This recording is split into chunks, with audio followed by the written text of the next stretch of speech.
Hey everyone, I hope you're well playing on making the games that you all love. You're joining me, your host, Max Pears. But not just me, these sultry tones are joined by a good friend of mine, an artiste, a very incredible guy inside and out. I want to introduce Jobye-Kyle Karmaker. Sir, it's great to have you here.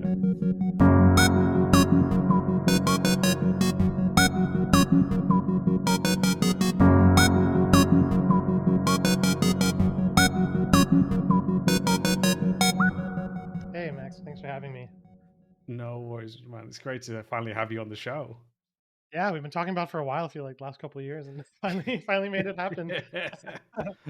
Well, yeah, the last couple of years definitely been a strange one for us all, but I'm just happy that you're on, mate, and it's always a pleasure to talk to you, man. Yeah, me too. So we've got a bit of a time difference. Job, do you want to give an introduction to yourself to the people? But first, let's have a quick word from today's sponsor.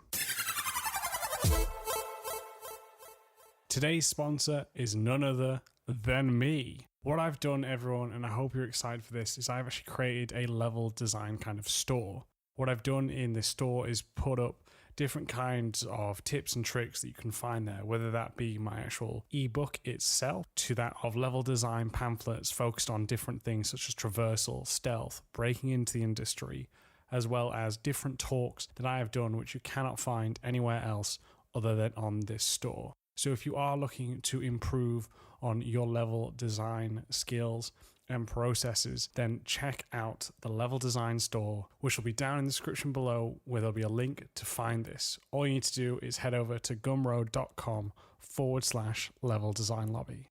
I hope you like what you see, and I look forward to hearing your thoughts. Thank you, and now back to the show.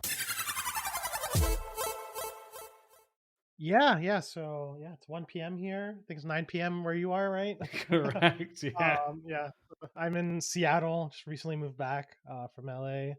I work at Systemair Softworks, makers of Astroneer. If you've played that. So yeah, I'm a lead 3D artist over there. Um, yeah, after a dozen or so years in AAA, kind of felt the urge to kind of go for something smaller and Mm, yeah, just more independent. So we're like a nice small studio of like kind of pushing 50 people now, and we're probably gonna max out right. 55 or so. So it's a nice change of pace from AAA, from kind of being anywhere from like 150 to 200 plus, or even more back when we were at Ubisoft. But Yeah. yeah. No, I was going to say with that change, then, mate. Do you feel that you're able to? We talked a bit about it before we hit stream, like managing different aspects of the game, right? Because in some smaller companies, you have to wear multiple hats and able to Mhm. help out. How are you finding that transition in terms of not only interacting with people but in your day to day tasks? It's been actually really nice, just because like we're encouraged to like, yes, do your core job, but Mm, like even like our CEO kind of like encourages us to like, yeah, if you see stuff in like other parts of the game that you don't necessarily touch and you feel you can improve on it, like go for it. Like I think my first week that I joined the team, like my first check-in wasn't actually anything art related. Like I was just kind of like doing stuff in playtest, and I was kind of noticing that some of our abilities were kind of like lacking, just in feel, and part of it was due to like kind of the lack of rumble. So I was like just ended up like researching how to add rumble in Unreal, and ended up implementing that and checking that in. And so that's like something normally a designer might do, or a systems yeah, designer. So it was kind of cool to just jump in and do that stuff, not really have to ask for for permission that much. damn, dude, um that was really fun. so that's fun, and it's like, yeah, just especially kind of working on a more stylized game too. It's kind of flexing different muscles and kind of losing the muscle memory of kind of working on more realistic stuff for like a dozen years Mm, too. Yeah, just kind of being more playful with it, chunkier in shapes and stuff like that. yeah, Um, man. and I mean, even like last week, we got back from break, and like one of the first things that we did was a game jam for the whole studio. And Oh that was really wow. fun because like it's kind of like an opportunity for the whole studio to just like, yes, you can kind of focus on your core skills, but also just branch out in terms of like, oh, you want to learn new art stuff, or even potentially just do stuff outside of your discipline. So that was really great. Yeah, I just kind of like learned a lot more blueprint stuff, like making destructibles, like scripting. Like yeah, it was really fun to just kind of move outside of the art realm and kind of have a more holistic view on stuff. Damn, dude. See, like I've heard about studios doing game jams, and it's never been part of any place that I've done. So I keep Yeah, it was hearing my first about it. one. Yeah, Yeah, man. I was How did you find it? Because like I hear about it, and then part of me feels like I'd be just crippled by the amount of freedom. You know what I mean? Like, oh god, right. what am I gonna Yeah, do? like I honestly like going into the week, I was kind of nervous about it, honestly, because I was like, like how am I going to contribute enough? Like, am I gonna? Yeah, I don't know how I was going to do. It was like my very first one. I've never done any. But yeah, I just ended up joining a team that had pretty good vision. So, and yeah, we just kind of like played off each other really well. Like everyone was kind of just awesome. doing stuff like yes, their core discipline, but also trying other stuff and helping out where needed. So it's really good team bonding. It's really good education for yourself. It's nice and it's crazy because like we basically made a game, like a small game in like 4 days, Oh which is man, pretty rad. that's So it's like, yeah, really just cool. small 10 to 20 minute experience per shot. It's like kind of changes every time, but like yeah, it's pretty satisfying to just kind of bring something to completion like that in such a quick a time. And like we were like a relatively big team for the jam. We were like 5-ish people, Right. so we got it like pretty polished by the end, which is nice. We Damn. ended up getting People's Choice Award from like studio votes, which is cool, and runner up for the two other prizes. So ended up doing pretty good. That's really cool, man. Like, yeah, you mentioned it there, like the positivities of like team building. What else do you think Mhm. is like the positives that you would say, you know, if you could reach out to other studios, tell them to do it? What do you think are the big positives and takeaways from doing such a task like this? I mean, it's like it's a really nice change of pace and just kind of like refreshing, like Yeah, because you're working on like the same game for a year sometimes, and just taking a week out of your schedule, which is like in the grand scheme of things when you're working on projects for like 2 3 years, is not that big of yeah, a deal. Um, it's like yeah, it can pay like so many dividends as far as like yeah, just you trying new stuff, you feeling more refreshed and more excited about going back to your work later. Or yeah, just trying new things that like might help expand your core work down the line too, right? So yeah, yeah. I'm sure there's stuff that I learned that week that I'll be applying kind of going forward and maybe pushing on more in my free time to learn more about because like I'm really excited about stuff. So yeah, it's That's really really cool, beneficial, man. I think overall. Like I know like AAA like has a hard time typically doing that. Like Yeah, and like sometimes I've had instances where they're like, oh yeah, we're doing it, but it keeps getting pushed and then eventually just gets cut down and you're just like, yeah. okay, well. Yeah, I experienced that because I'd heard they did it a couple times at Ninja. I was like, oh, awesome. And like by the time I joined, I didn't get a chance to. Like it may be different now, but since I've left. But like, Yeah. God, was that it? Like I said, just the challenge. I'm not blaming anyone for it. It is one, Yeah, like you yeah. said, just Can when be they hard. need to focus on the game. Yeah, it can. And as we both know, games it's not smooth process. Nothing ever goes as Yeah. planned. Yeah, So I think it's a thing of like, yeah, if you're really serious about just kind of laying the sticks in the ground, because like even for System Era, like they were, I think they always wanted to do that and work up to that, but it took them a couple of mm, years. Like I think they yeah. started that maybe 2 3 years ago, maybe Right. less. And we do it like twice a year now. So they do like Wow. a winter jam, which is what we just did, and then one in the summer. So they just kind of try to schedule it like yeah, like knowing those time frames and kind of schedule around that. So That's really cool. I mean, yeah, sounds like some fun. And I want to ask now that you're in a smaller team as well, how does that impact your kind of communication with some of the other teams, right? We know you'd normally work with level design and others. How are you finding that in a, much smaller team? um it's definitely like we're definitely in tight sync for sure. It's Mm, like it's yeah, everybody on the team literally, so it's like easy to reach out. Um Also like right now, like I think this is the first time I'm going through like a proper pre-production too. So it's like it's very different. I'm kind of getting used to that too, as far as like it's not not normally right. uh yeah, not as kind of go as production. So right now it's like a little bit more loose, and then sometimes like departments in a way are kind of a little bit more separate on certain things, right? And sometimes like Mm, during playtests come together over certain features and stuff like that. But like right now it's a little bit more separate than I'm normally used to, but I'm sure in production that'll get like much tighter too.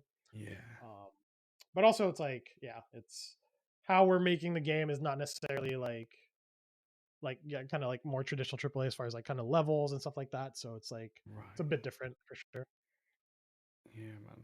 And I wanted to ask because I did ask you this offline, and I really wanted to pick your brain on it because Hmm. you'd worked on a Fallen Order, and I really Hmm. enjoyed that game. Mate. You all did such a great job. That was really cool. Thank you. And when you shared your work online from the blockouts to the final piece, I was Yeah. curious, man, because I've worked when I worked at Ubisoft, our blockouts were very minimalistic. We color coded it, but it was very, very minimal, so that the artists had more freedom. When I went on to Hmm. Cyberpunk, it was like really heavily detailed for it, Yeah. and Ninja, we I don't think I can say till after the game, so I won't say on that one. But Yeah. how was it taking those blockouts and turning it into the final structure and giving these blocks purpose? Yeah. Yeah, that was yeah, it was interesting on Star Wars because like yeah, there were definitely a lot less detail than I've been used to in the past with kind of working with designers. Um like yeah, because I think like our design director at the time, our lead level designer was like definitely pushed more on the level designers to be a lot more abstract and basic about stuff to kind of just find the Right. fun. So yeah, like they wouldn't necessarily kind of like have them worry so much about architectural sense sometimes, and like, um, yeah, for the level that I worked on, that was a bit different, where because like we were working on an existing ship, so like for me, like in the blockout phase, I felt like it was a lot of me like they would maybe go too abstract sometimes and like kind of just veer Right. off from like what the ship actually is, which could be a problem down the line as far as like kind of working with Lucasfilm and getting them to approve stuff. So like a lot of my job during the blog, I felt like I was like trying to steer them back. Like this is the ship. Like we have like all the parts for it. Let's try to kind of work within that framework and kind of make it work. You know. Yeah. Um, so yeah, that was kind of me pushing like, oh yeah, we have these engines to work with. We have like this area here to work with, and kind of just like really kind of earmarking like specific areas in the ship because we had like kind of like the cross section books, right? So Mm. tried to follow that as closely as we could, with what made sense. So like when they were kind of cutting through the ship and kind of keeping just like say like the more primitive parts where it's just like literally sheer walls for like essentially a huge part of like the wing, right? But there's so many nooks and crannies there, like yeah, having that cross section book was like really useful to kind of detail that out. And I guess like the difficulty there, at least on the art side, was like kind of like maintaining the idea that it is kind of like essentially just a big blocked off wall, but then there's like kind of like a main gameplay path there, so it's like kind of keeping Yeah. focus on that. That was the biggest challenge. I wanted to ask as well then. So when, because we said there's different levels, and neither is the right or wrong answer when we talk about this. As we said, every Yeah. place works differently. Yeah. Which do you prefer? Do you think then, mate? Because when I went on to Cyberpunk, one of the things the Mhm. artist said that they disliked from the detailed blockouts we did is it Right. took away a bit more of their creative freedom, right? Because Mhm. we'd kind of already said what these cubes were versus them Right. getting Right. to decide. And I Hmm. guess Hmm. how do you find the balance with that? And I don't know if there is a perfect middle ground either. I don't know if you've got any suggestions on it, Yeah. Yeah. I mean, I think it's somewhere probably in between there, kind of like that mate. middle ground you were just saying. Yeah, Yeah, because like when it's too loose, then it just kind of just becomes a lot too of just kind of like problem solving and figuring out spaces, and like that in itself can be a lot sometimes, you know. yeah, And I think we can kind of underestimate that, where it's like, oh, we just have these floating cubes everywhere. It's like, here, art, figure it out. And you're just like, what? yeah. um, so yeah, that can be difficult, and like a lot of times just problem solving that and figuring out like how that blockout's going to work and make sense, like actually, right? um so somewhere in between where it's like, yeah, maybe not so detailed that it's like so locked in, it's like this building can only be this building, right? Like there needs to be Yeah. some wiggle room there. But yeah, it does help when stuff already kind of makes relative like architectural sense. And like yeah, you can kind of work with that, and sure, for sure there's going to be changes based on that, but still it's like, yeah, somewhere in that kind of in between area, not Mm. so fully fleshed out that it's locked in, not too abstract, kind of in the middle there. Yeah, because I remember speaking to an environment artist, a Blizzard who'd worked on Overwatch, and Hmm. he said he had a similar thing where it was he honestly didn't know what the space was from Right. the blockouts, and again that's I can't stress this enough because I really don't want people to think this is me shitting on different places that work, because it's not remotely true. It's Mhm. different ways to work. And I'm always Yeah. just fascinated because, as we both know, our teams work together so closely that Mhm. it is a give and take, but also trying to make sure everyone's lives is better for it, right? Yeah. So it's definitely a tough one to figure it all Yeah. out for that. I'm Yeah. curious on your side, mate, if you could like reach out to level designers and ask them to like improve on, research on one thing. Is there a certain thing such as like architecture, composition that you think would really benefit the craft of level design from your perspective, mate? I think architecture is a big one. I think like Mm, not even just because like that makes full architectural sense, but just like the basics of it, like yeah. because that can help a lot to just kind of like lend just grounding to a space, right? Just simple stuff with like pillars and like kind of trims that you might use, for example, to just ground Mm, stuff. But composition would definitely be a big one. That's one that I feel like like. For example, at Star Wars, we went back and forth with a lot with the level designer, as far as kind of having our kind of very key composition moments and key vista moments. Sometimes like level designers don't necessarily have like the full eye for that because it's not necessarily what they're doing like day to mm. day, you know. So yeah, and it's like I think that stuff comes down to even just kind of like picking up stuff like photography. It's like same thing I say to artists too as they're starting out. Like photography is a great way to kind of develop your eye. Like yeah, and I mean you worked with Kendall, right? And I worked with Yep. Kendall as well. Like he's been doing photography for forever, and I think probably helps a lot in his work, right? Does. At Level Design Lobby, we believe everybody has a story to tell. Hobbyist or student, freelancer or veteran, we made it our mission to unite those who share our passion for creating and developing great games. Thanks to our generous Patreon backers, we've been able to do just that. So if you've already pledged your support, thank you. If not, you too can ensure the future of Level Design Lobby, helping us to create even more exciting content, collaborations, interviews, and much more. With awesome perks and rewards, whether you're a seasoned professional or just getting started, you're sure to find something for you. Want to share tips, tricks, and advice with passionate, like-minded developers? Our awesome community Discord has you covered. Fancy practicing your level design, creating strong portfolio content, and having fun? Then try our level design weekends. Or perhaps you want to individually discuss your work, hone your skills, or level up your career? Then consider our one-on-one mentorships. If you share our vision, then go to patreon.com/Level Design Lobby for more information and to pledge your support. Thank you. Yeah, no, he was. He says he wants to come on the show again to talk about photography and other hobbies that help you make you a better Mm-hmm. designer. And like you said, photography is definitely one that we've mentioned a lot for it all. Yeah, totally. And I mean these days too, like you don't have to have a fancy camera. You can literally just do it with your No, phone too and kind of take nice pictures. So it's like, yeah, it helps a lot. Yeah, because at the end of the day, it's like when you're as a player, like composition can help so much to just like, okay, like you want them to look at yeah, specific things and go to specific areas and have those weeds in the distance that kind of keep them going towards that, right? So oh yeah. I mean that's it. Like without, I'll try not to give too much, but on for the trailer that was released, was it last year or 2021 for Hellblade 2?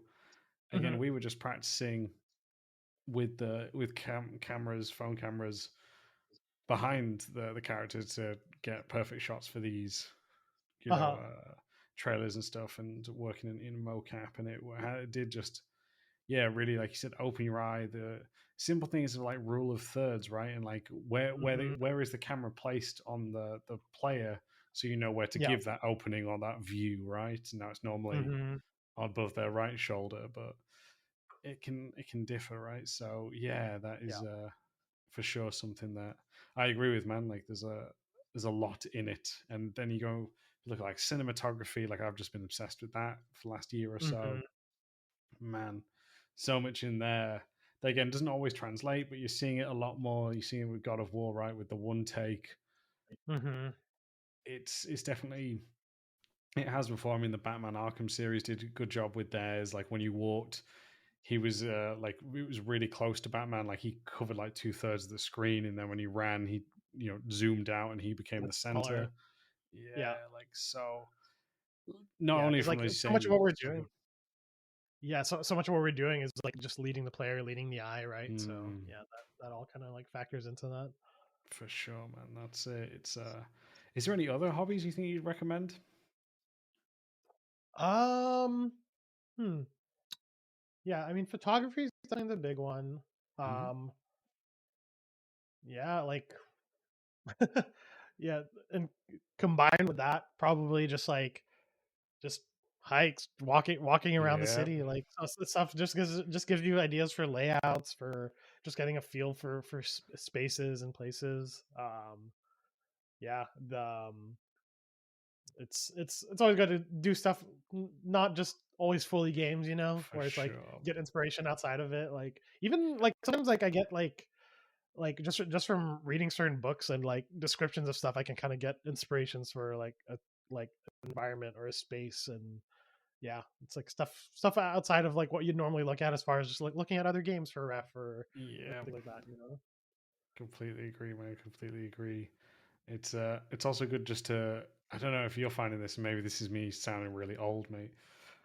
But like everything is like connected to some form of a computer now with cars, watches, gym equipment, all of it. And I'm just like, Jesus Christ, it would be nice just to unplug for a little bit. Like you said, like reading a book is nice, going away on hikes is great, yeah. But again, like I said, that Yeah. could be because I'm old now and can't get off my lawn mentality. So No, yeah. I mean, just yesterday I was in the office. Like I yeah, try to go to the office maybe once a week, like, but still more majorly work from home. But yesterday we were talking with like one of our designers and our CEO and whatnot about just kind of like um how like our CEO is just trying to unplug from his phone right now, as far as like just deleting all his social media apps and stuff like that. And then like our one designer was saying how he was like, yeah, I was like on a hike the other day, and then like just I was like by a really nice like lake and just like had my feet in the water, and then realizing the first thing he did was like have his hand on the phone or he's like, I should be like yeah, supposed to be outside to be unplugging and kind of yeah. doing it.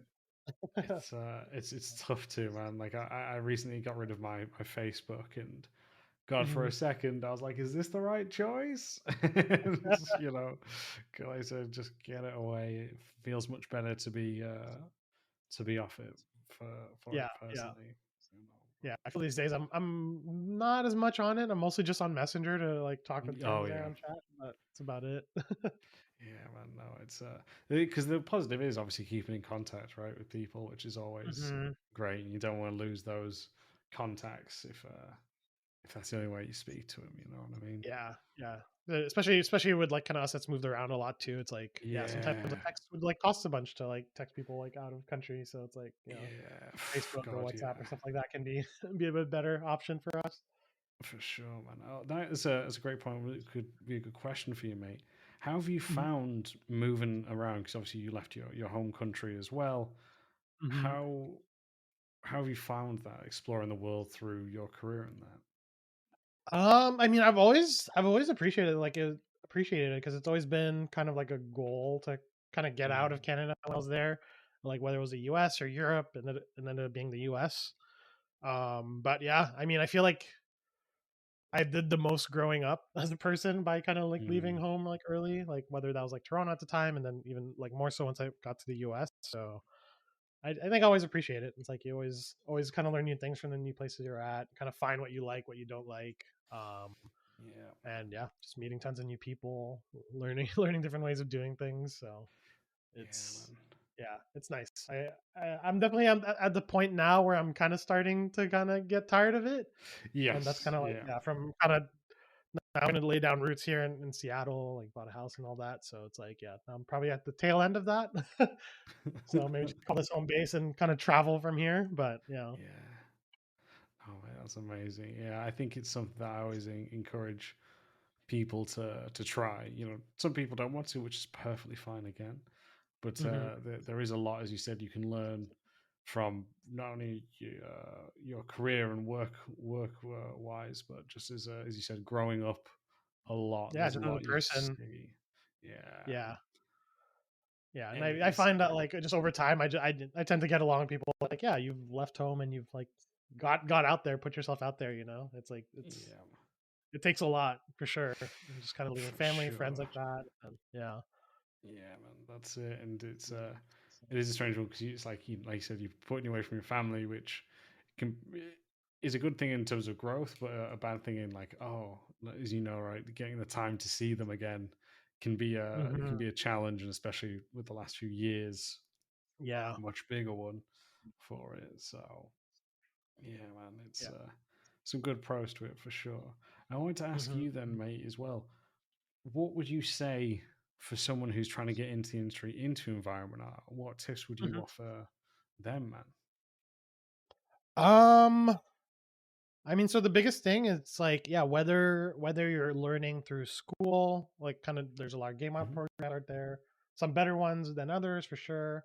But yeah, whether it's through that, through doing online school, there's a lot of options for that as well, or even just doing one-on-one mentorships, like just series of them, right? For like very specific things you want to learn. There's just so many ways now these days to kind of Mm. learn it. Like back in the day, there was like for us, there was literally just like either you go to school, and most schools back then weren't that great because they Yep. were just kind of starting out, or teachers not in the industry and whatnot teaching you stuff. Or like you were just kind of like trolling polycount to like learn about different techniques and stuff. Yeah. I was gonna do a combo of both.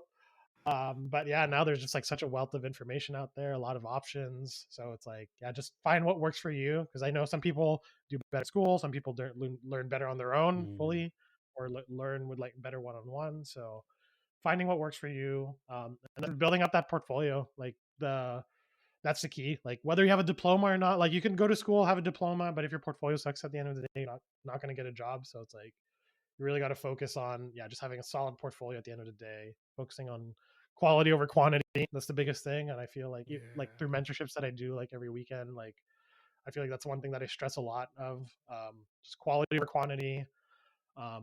Trying to reel in kind of the scope of some of your environments. Some like Yeah. students and yeah, even professionals sometimes we tend to like have a bigger eyes than our stomach, right? And we kind Yes. of God, biting yeah. off more than we can chew. So it's like for students, I'm like, I feel like sometimes they come up with like really big vision for something, and then I'm just like, so I'm just gonna like reel in that image here, and like this small part is what you should really be focusing on, because Yeah. like yeah, there's no way you're gonna hit the quality on this whole thing that you want to do.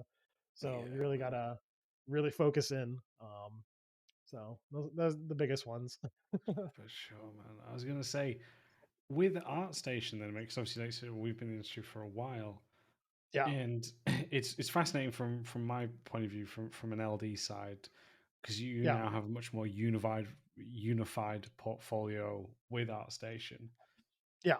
How have you found that kind of transition? Do you think it's good for environment art? Do you think some things are lost with it? Um, Honestly, I think it's nice because it's like, yeah, it's just a nice, clean platform to look for stuff. Mm, I know like leads and art directors are constantly on there looking at stuff, right? Um, it's yeah, like for the longest time for me, like I did have a website originally, and then when ArtStation yeah, came about, I did my ArtStation as well, and then I was kind of updating both simultaneously. Um, and then God, eventually I was just like, okay, like I'm just gonna lean into ArtStation fully. Like ended up getting the pro thing, did the website on there on top of the ArtStation stuff. Um, but I feel like even with my website these days, it's like I feel like people more go on like the actual ArtStation page versus like the ArtStation yeah, website for my portfolio. So yeah, templates are nice and clean. It's easy to update. And like if you update ArtStation, updates on your website, so it's nice in that way. Um, and yeah, I mean, even these days, I see even like level designers on there sometimes. yeah, As far as kind of just their portfolios. But yeah, it's a nice clean way. But yeah, also there's other options too, as far as like Squarespace and things like that to really have your stuff nice and clean there too. But yeah, I don't think it's necessarily a bad thing. I know there's been a lot of uproar lately as far as like the AI stuff on oh yeah, ArtStation, but I feel like that's kind of iron out with time, and it's a weird problem in that like yeah, whatever they do, they're kind of like damned because like yeah, I don't know, at the end of the day, it's like you're putting up a no AI tag, and it's probably still easy for AI companies to scrape stuff. for They're not sure. they're not discriminating, I think. So yeah. Yeah, it is a weird one seeing that as well, like the AI and art side, because there's Mhm. always, same with procedural like level design, right? There's always been those Yeah. murmurs and talks of, well, how Yeah. long till it impacts us? Yeah. And Yeah. I'm curious. It's like for me, like I could see like at least right now with like the current set of it, like I could see how it could be bad for like concept art and stuff like that, given that like Yeah, how easy it can be and like it's kind of trained on a lot of that stuff. Um, for at least for kind of like 3D stuff and like level design stuff like that, like sure they'll probably evolve to eventually do that stuff, but like yeah, it's like it still won't be the same as kind of like someone kind of like handcrafting that, going through iteration and going through like director feedback and stuff like that. Like I think yeah. there'll always be the need for that. Like even I mean even before AI, as we've kind of like outsourced stuff, right? Like Oh yeah, we've for kind of sure. seen that like no, you need a team internally that's going to be doing the checks on that and like setting that up properly and kind of really doing the final polish on it, right? It can't just all be fully outsourced completely. Um, so it's yeah, I kind of liken it in a way to like even when mocap came about, or even just photogrammetry in Mm. the last few years too, where people Oh were like, yeah, oh, like our anime's gonna be gone, our artists gonna be gone, but things just evolve. Like I'm sure, like in a lot of ways, like some of those AI tools will kind of help like integrate themselves in our pipeline and speed stuff up without necessarily erasing us completely. yeah, yeah. It is going to be a strange, like you said, growth to it. Because I agree with you. There's still a lot that we're obviously needed for, and in terms of just the whole artisan side of it, right? Like you don't make it's not art's not there to just be like, yep, and that's just a good quality image, right? There's a lot more to it, and Yeah, but yeah, and I think the big thing for games at least is just kind of the whole feedback loop, the iteration, the play yeah, test, like that stuff. That stuff will be hard to just AIify, I guess. yeah, man, Um, yeah, yeah, because especially like at least prompt wise, like you're making a prompt, and it's making a completely different image, and you're just like, well, there's some stuff that I like there that I want to keep, and it's like, not yeah. quite.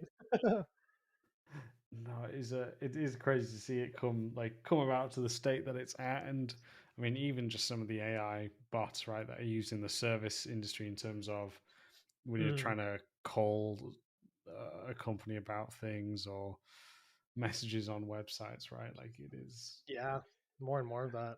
Yeah, it's definitely been moving fast. I've been Oh God, surprised yeah, at how quick it's been moving. yeah. That has been the bit that's been scaring me as well, mate. For it, Yeah, so something to keep yeah, an eye on for sure. yeah, man. Well, man, we've hit the mark, and I don't want to take up any more of your time. Is there anything else you want to say, or is there any way that people can reach out and get in contact with you with your course and that, mate? Yeah, I mean, yeah, for I'm easy to get in touch on. I'm pretty much Joe BK anywhere, whether it's on Twitter, LinkedIn, whatever, Facebook. Um, yeah, I do environment art mentorships like every month, pretty much on both the Mentorship Coalition and Skill Tree. So if you need help with Awesome. there, I'm always happy to help.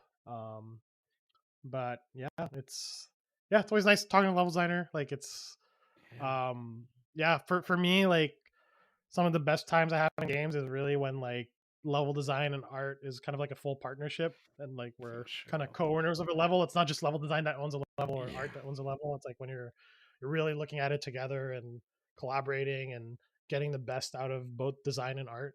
Because yeah, at the end of the day, we're game artists. We're not just artists, right? We're not just there to make stuff pretty. We need to make it pretty, yes, but also playable and flow good and feel yeah. good. That's not just on design, right? I think it's No, a collaboration. So that's how you make the best levels in my mind. that's it, man. And as we already discussed, utilizing your team as well, your side of it, to help work with either composition or architectural knowledge, so it doesn't feel just as blocky or any element of that. It's Yeah, and just yeah, like color theory too, and making sure stuff yeah, pops. Like, yeah, I think like what was cool. I remember you had like a series of tweets where you were kind of breaking down the intro level of Jedi. yes, And it was yeah, cool how you picked up on all the kind of the internal subtle cues that we were using to kind of lead the eye and like as far as like handholds and lighting and contrast and stuff like that. And so it's like stuff that it's cool that you picked up on, and like hopefully that like players pick up on as they were playing, like subconsciously. Oh yeah, mate. I 'Cause mean, those were tricky to nail down. Like as we were playtesting, like probably we got the most playtesting given it was the first level. oh god, So I it's like bet. sometimes like it was funny because like sometimes you're like, oh shit, like I think we're being really obvious here. We have like a moving light, we have colors, we have everything, and then people are still missing it somehow, and they're just like, just finding different ways to make it happen. It's it sometimes feels like the worst because I remember on one of my levels in Cyberpunk, man, I think I have this wall and I just didn't get time to change it where I should have pulled the wall like further forward or just moved this like kind of checkpoint back. Yeah. And I, I was just like, fuck, giant yellow arrows, here we come. And it's still funny that some people just didn't even Sometimes you see still them. miss it, even with that. Yeah. Yeah, and I was like, fuck, okay, this is fuck. you know, Yep. but Yep. it's like I said, man, like the work you and your team did on that is great. And you know yourself, and like on that first level, people don't realize the amount of like attention that goes to the opening level as well. It's Yeah. excruciating detail for that. No, it was a lot. And like I mean, on that first 15 minutes, it's like we poured a lot of resources on it. I was like basically me and another artist, our level designer, and kind of like yeah, all the tangential other people that hop on and off as needed, like, as far as VFX, lighting, and stuff like that. But like the main art crew and the level design, we were on it for like a year solid for just really making that first 15 minutes of the game like sing, Yeah, um, man. yeah, because it's like, yeah, I think there was a GDC talk years ago, I think for Dead Space 2, where like, yeah, I remember they impressed that like, yeah, like pouring the resources into those first few minutes, first hour or so, it's like kind of helps kind of have a better lens for the rest of the game as far as like quality, Right. where it's like you're really pushing it there. So Yeah. It's also like you know yourself, man. Like so much of the game changes as well through development, which then impacts what you're doing on the first level as well, and choosing what you show now versus save for later as well. That yeah, is, I can't show everything, yeah, or else it'd just be like yeah, so overloaded. yeah, man. It's a lot, and it's also where directors I find also give the most like attention to as well, because again, they best foot forward, right? Yeah, And yeah, yeah, making it really seeing as a battle. It can take many yeah, iterations. Like you said, for you to be on a year solid on that shows that yeah. as well. Yeah, first levels are a lot. Like probably probably that probably the last one I do, I think. First and the last one. Yeah. It's like it's a lot. But I'm glad I got to do it. Still Yeah, super proud of the work that we did on that. for Like, yeah, sure, the man. team really pulled together and really made it really immersive, really true to Star Wars. Like it was cool how people really picked up on a lot of the small details that we put on there and kind of nerded out about certain stuff, right? Yeah, mate. Yeah, more that was something that more than I ever expected, honestly. Like, because me, I was like kind of just like, oh yeah, I'm just kind of doing attention to detail of stuff I'm seeing in like say the cross section book, right? Because Yeah, I'm not the biggest like Star Wars nerd. Like I appreciate Star right. Wars and I like it, but I'm not like I don't nerd out about the ships and stuff like that. But like, oh, like in the cross section, I'm like, oh yeah, there's like this ship in the thing. So I was like, yeah, we have those available. Put those in. But then like yeah, like super fans were just like super nerding out about it, and it was super cool to see once the game came out. I was just say, how did you find working on a franchise like that as well, man? Because like pressure in some ways, I guess. Did you even feel it with not being such a Star Wars like one who consumes everything? Yeah, I think it wasn't so much pressure as in like yeah, just kind of learning how to work with the franchise holder like initially. Like I think that was a big learning experience like throughout all of development, and I feel like we've kind of went through all the motions with that. Um where like we were kind of talking about earlier about kind of how we like doing blockouts and stuff like that, right? And I think like one of the first meetings we had with Lucasfilm, like it ended up being horrible, honestly, because it was like we like the level designer just ended up because they were kind of just more focusing on fun and stuff like that. They just kind of Yeah, went super abstract for a ship that is like pretty unknown quantity, right? So like when we were in the review, like Lucasfilm was like, "Oh, what's this space? What's this space?" And like just quiet in the room because they were just kind of made yeah, up, right? It was kind of loosely based on the ship, but not quite, you know. right, Um, yeah. so it was just kind of like a super awkward first meeting, and then I was like, yeah, I felt terrible getting out of that meeting. And then we just ended up like I was just kind of looking at the cross section book, and then I had to basically like we did it super backwards, where so like basically the whole level was laid out and it was kind of like working and fun, and then I had to like retroactively take the cross section book and we're like, okay, this part of the ship fell here, and then like funnily enough, like the spaces kind of worked with what was blocked out, but it wasn't even intentional. That's So good. so that ended up working out. So I had to do like a call out sheet where I was like, all right, this part of the ship is this, is this, is this, and then we'll add specific details to make those work.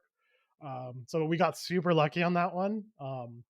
But then like through that, I definitely learned my lesson there, and that's why like for second level, I was also working on that same ship but like more intact. So I needed to take those lessons and like, all right, we'll just be very like very purposeful with our landmarks and kind of call outs as far as like where's what. And then when we were going through those laser meetings with Lucasfilm, those were like much more smoother. I was like just calling out specific things, and then they were like, cool. I was like almost trying to out nerd them in a way, even though I'm like not that big of a nerd for Star Wars.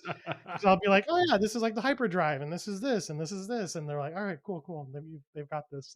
God, So that was a big learning experience, and kind of just learning how that works and how to best work with them and get stuff through approvals, you know. Yeah, man. God, it is funny working with different people. And again, what they focus on versus either yourself or others, right? You never know what's important to them, and that's adapting to that is a skill in its own right for sure. Yeah, it's just gotta keep improving and not just keep making the same mistakes, you know. Yeah, mate. I'm hoping not to, right? Yeah, as best we can. Yeah, man. That's what we all do.